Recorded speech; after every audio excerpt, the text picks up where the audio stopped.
నమస్కారం బాబురెడ్డి గారు. ఎలా రావడం? అవునండి. ఏమయ్యా లవంగం? ఎవరి లేడీస్? మాధురి దీక్షిత్ అని మా ఊరేలండి. ప్రతాప్ గారి ఇంట్లో పనిచేయడానికి వచ్చింది. Very good. అంటే ఈ రోజు నుంచి ఇక్కడే ఉంటుంది అనమాట. చూసారా మా సుందరముడు గారు మిమ్మల్ని ఇలా చూస్తుంటే తన సొంత చెల్లెలు చూసుకుంటే హ్యాపీగా ఫీల్ అవుతున్నారు. ఆ చెల్లెలేంటి అసహ్యంగా? ఆ పోనీ కూతురు అనుకోండి. నాకు ఈ వయసులో కూతురు ఏంటండి? నా వయసు ఎంత అనుకుంటున్నారు? అబ్బాస్ కంటే 2 నెలలు ఎక్కువ. గుమ్మడి గారి కంటే 2 నెలలు తక్కువ. మరే ఎవరుగా? అంటూ తమ్మంటే ఇక్కడేం చేస్తారు? కొబ్బరి పీస్ పెడతావు. వారం రోజులు ఉంటారా? ఉంటాను. టచ్ లో ఉంటానులేండి. అయిపోయి నువ్వు ఇలా వచ్చేమ్మా. పప్పి చెట్టు తల్లి కన్న తల్లి బాగున్నావమ్మా? మా బంగారు తాత నువ్వు వచ్చావుగా ఇంకేం బాగుంటాను. కార్తూన్లు అల్లుడు గారు మామగారు అబ్బో ఇక్కడే ఉన్నారా? ఎలా ఉన్నారు? అబో యావరేజ్. నిన్నగా వెళ్ళారు, ఈ లోపల ఏమైపోతానని వచ్చేసారు. చెప్తా. ఇదిగో మాధురి దీక్షిత్. దా రైట్లకి పెట్టొచ్చే. నేను చెప్పానే మా అల్లుడు గారని. ఈయనే. ఎవరి అమ్మాయి? పాపం పేద పిల్ల, పని కావాలంది. ఎలాగో ఆర్థికులేని సంసారం కదా, నీకు సాయంగా ఉంటుందని తీసుకొచ్చా. నాకెవరు సాయం అక్కర్లేదు, నా పని నేను చూసుకుంటాను. అలా అనకండి సార్. లేడీస్ లేని ఇంట్లో జెంట్స్ డిఫికల్టీస్ చాలా ఉంటాయి. తనుంటే అవన్నీ తీరిపోతాయి. అవును బాబు, చక్కగా ఇల్లు ఉడుస్తుంది, వంట చేసి పెడుతుంది, బట్టలు ఉతుకుతుంది, ఒళ్ళు రుద్ది పెడుతుంది. ఒక్క మాటలో చెప్పాలంటే పని మనిషిగా కాదు, మన మనిషిగా ఉంటుంది. నాకే మనిషి అక్కర్లేదు. పాపం పూర్ ఫ్యామిలీ సార్. వీళ్ళ అమ్మకి షుగరు, నాన్నకి లివరు, అన్నకి అల్సరు, అక్కకి క్యాన్సర్, చెల్లికి ఫీవరు. టోటల్ గా ఫ్యామిలీ అంతటికి ఈవిడ హెల్పర్. సింపుల్ గా ఆ అమ్మాయి క్యారెక్టర్ చెప్పాలంటే అంతులేని కథలో జయప్రద టైపు. అలా అని చెప్పి జీతం కూడా పెద్దగా ఇవ్వక్కలేదు. నెలకి 200 ఇస్తే చాలు.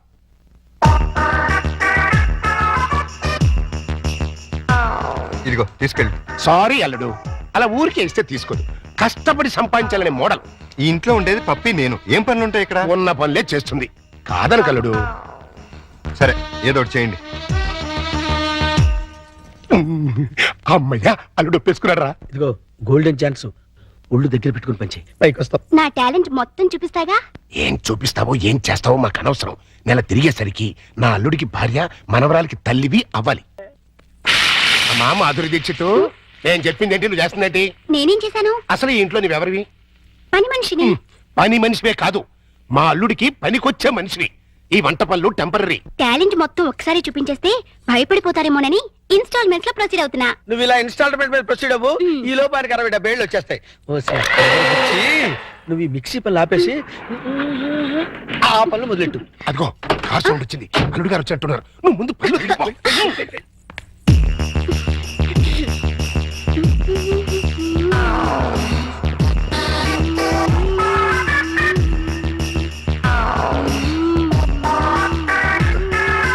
లొక్కు పడింది, గుట్టకు కూడా పడింది.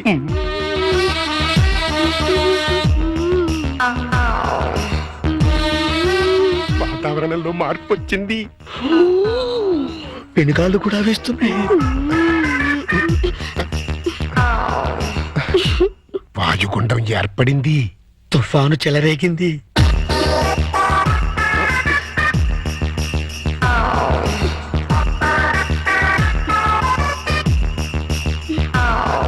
ఇదిగో మాధురి దీక్షిత్, ఒక్కసారి లోపలికి రా. తుఫాను తీరాన్ని తాకేసింది. ఇంకా వరదలే వరదలు. ఏంటి ఎక్కడికి వెళ్తున్నారు? ఇమాజినేషన్ లోకి. అయితే నేను వస్తా. ఇద్దరం కలిసి వెళ్దాం. ఒక సాంగ్ కలిసి వస్తుంది. అయితే పద పద.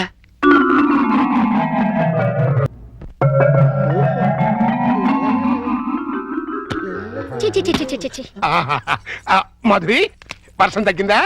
వరదలు తగ్గాయా? వరద లేదు, బురద లేదు. అదేంటి? మాడా కన్నా 3 తెప్పించొచ్చు కానీ మీ అల్లుడి గారికి మాత్రం 3 తెప్పించలేవు.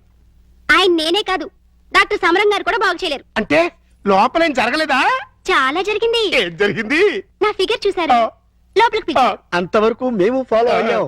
ఆ తర్వాత ఏం జరిగింది? దగ్గరికి రమ్మన్నారు, వెళ్ళాను. తర్వాత షర్ట్ పైకెత్తా,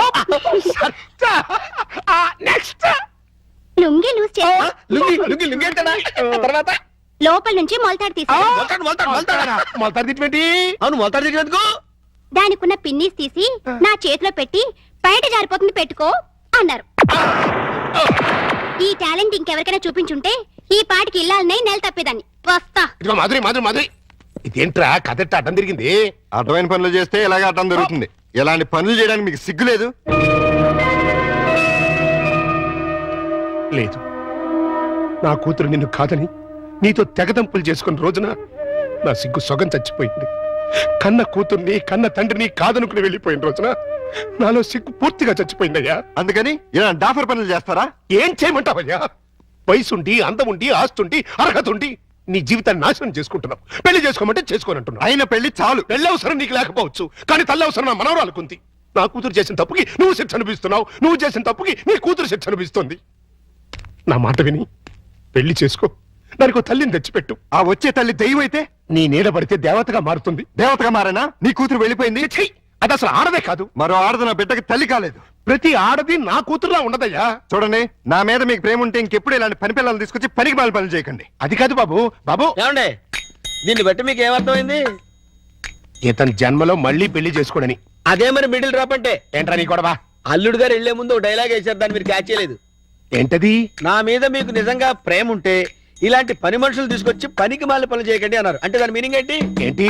సంసార పక్షంగా ఉన్న వాళ్ళని తీసుకొస్తే నేను ఒప్పుకుంటానని ఇండైరెక్ట్ గా చెప్పేశారనమాట. అలాగా? అయితే పద, అల్లుడు లెవెల్కి తగ్గ సంబంధం తీసుకొద్దాం. పద.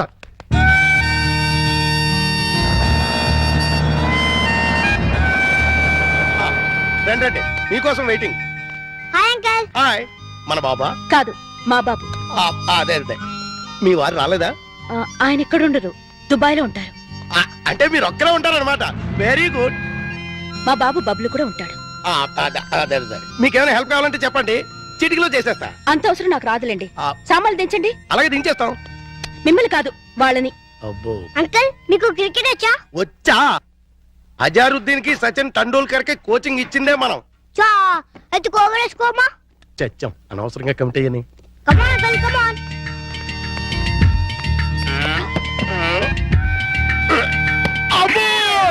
గట్టిగా తగిలిందా అంకల్? అబే, పూల మెత్తగా తగిలింది. అయితే ఇంకో బాలే. ఇప్పుడు సరే వాటం చూస్తుంటే కొట్టరాని చోట కొట్టిన చేత అక్కాయో అక్కాయో అనిపించేలా కనబడుతున్నాడు. అయిపోయాడు గుంటడు. ఏ పిల్ల ఆ బాల్ ఏంటి? ఇలా రా ఇస్తా. ఇవ్వు. అమ్మా!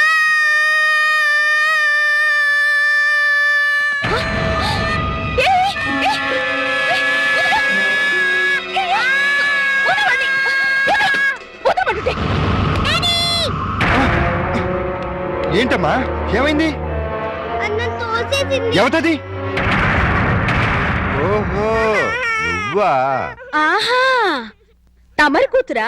మా పాపను ఎందుకు మా దోశావు? బాబుని కొరికినందుకు. కొరికితే తోసేస్తావా? లేకపోతే ముద్దెట్టుకుంటారా? అసలు నేను లోపలికి ఎవరు రానిచ్చారు? ఏయ్, వాచ్మెన్! ఈ అమ్మాయి ఎవరో కాదు, ఆ. ఇప్పుడే మీ ఎదురింట్లో అద్దెకి దిగింది. వాట్? ఎదురిల్లు దీనికి అతికిచ్చారా? ఆ, నా పర్మిషన్ లేకుండా నాకు చెప్పకుండా దీనికి ఎందుకు ఇచ్చారు? ఇదిగో, దానికి దీనికి అంటే మర్యాద దక్కదు. అయినా ఆయన ఇల్లు అద్దెకించుకోవడానికి నీ బోర్డు పర్మిషన్ ఎవరికి కావాలి? మరే అసలు నువ్విక్కడున్నావని తెలుసుంటే చచ్చిన ఇక్కడికి వచ్చేదాన్ని కాదు. ఇప్పుడు తెలిసిందిగా, వెళ్ళా. నువ్వెళ్ళమంటే నేనెందుకు వెళ్తాను? అయితే ఇక్కడే ఉంటానంట. Yes. అయితే జాగ్రత్తగా విను. ఇక మీదట నువ్వు గాని మీ అబ్బాయి గాని నా జోలికి నా పాప జోలికి వచ్చారంటే బ్రతుకు వంకాయ అయిపోతుంది. నాది కూడా సేమ్ డైలాగ్. ఛీ! ఇదిగో. ఇలా పట్టుకుని ఇలా ఇలా ఆడాలి. ఏదాడు? ఏయ్ పప్పి, బుద్ధి లేకుండా సిగ్గులేని వాళ్ళతో ఆటలేంటి? సిగ్గులేని వాళ్ళు మేం కాదు, మీరు. ఏయ్, పావే రాక్షసి. పోరా రాక్షస. ఛీ! రావే పప్పి. రా బబ్లు. మమ్మీ ఆ? డాడీ హై, పా, ఛీ! పా. నువ్వు రావే. హలో, ఇల్లు ఆ. మారిపోతున్నారు. ఓ, అయ్యో అయ్యో. దానింటోకి నేను చెప్ప. పెట్టి, చెప్ప. ఇదొక ఎర్ర బ్యాటు. ఆ?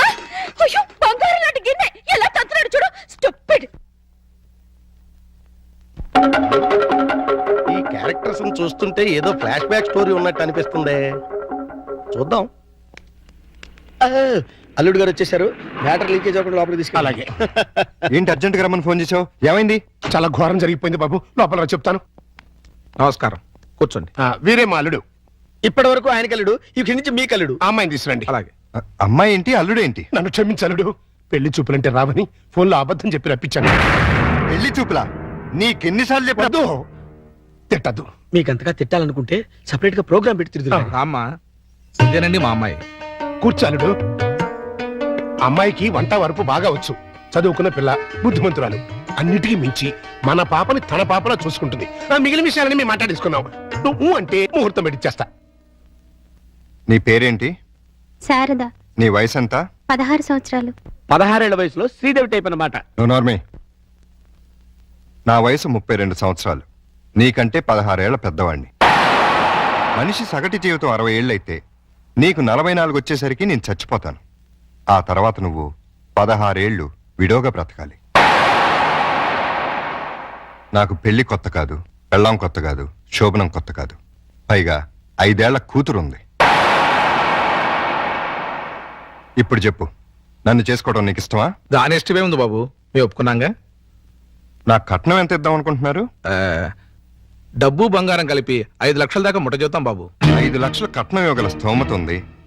అమ్మాయికి చక్కటి అందం ఉంది, చదువు ఉంది, మంచి భార్య కాగలే లక్షణం ఉంది.